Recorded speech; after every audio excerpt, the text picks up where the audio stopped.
Chers amis, aujourd'hui nous devrions finir, Bezrat Hashem, l'étude de ces lois. Ces lois de, entre guillemets, éloignement. Pourquoi entre guillemets? Parce que comme vous l'avez bien compris, le but de ces lois n'est pas de s'éloigner, mais au contraire, d'ensuite pouvoir mieux s'unir, avec encore plus d'intensité, plus d'amour, plus d'affection. Aujourd'hui nous allons parler, Bezrat Hashem, des promenades et des voyages dans un premier temps, puis de certains autres points. A-t-on le droit de voyager sur une barque durant cette période ou sur une calèche? Le Rama, Rav des Ashkenazim, dit que si on le fait à but de promenade, c'est interdit durant cette période-là. Vous savez, les barques, c'est un tout petit bateau. Lorsque l'un bouge, immédiatement, on ressent le mouvement de l'autre. Et puis en dehors de ça, de se trouver comme ça, dans une petite barque ou sur un petit calèche, les deux l'un à côté de l'autre, ça crée une certaine intimité qui n'est pas conseillée durant cette période-là. C'est la raison pour laquelle, si c'est à but de promenade, les Ashkenazim interdisent. Les Sfaradim, eux, même à but de promenade, l'autorisent, et le Chida écrit que celui qui veut se montrer plus rigoureux sera digne de bénédiction. Mais dans tous les cas, d'après les Sfaradim, la stricte loi est que c'est autorisé. D'après les Ashkenazim, même en but de promenade, si jamais il y a une tierce personne qui se trouve entre le mari et la femme, c'est autorisé.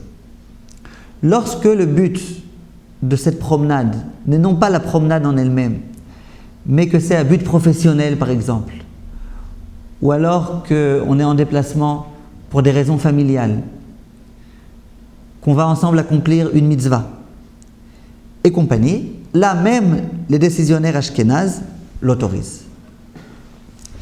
Qu'en est-il de la voiture? De nos jours, on n'a plus tellement de calèches, de barques, on a surtout une voiture. A-t-on le droit d'aller faire une promenade en voiture durant cette période ou pas?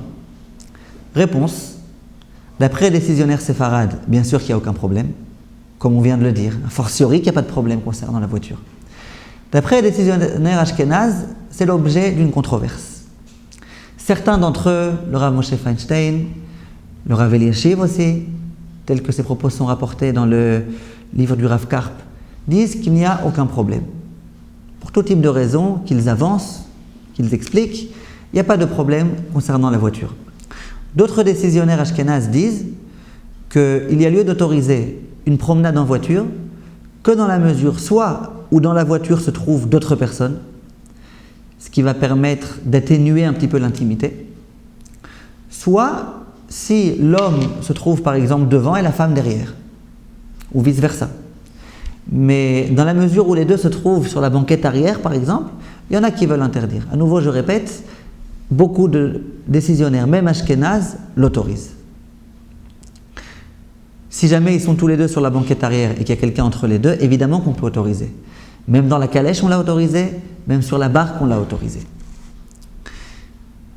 Si on va pour accomplir une mitzvah ou pour une raison professionnelle, c'est aussi autorisé, comme on l'a dit concernant la calèche. Il faut malgré tout faire attention à ce qu'il y ait une certaine distance entre l'homme et la femme. Parce que s'ils sont trop collés, il suffit que la voiture tourne un petit peu à droite ou à gauche pour que les deux en viennent à se toucher l'un à l'autre, et ça c'est interdit. Au sujet de l'autobus, un couple qui prend l'autobus pour aller se promener.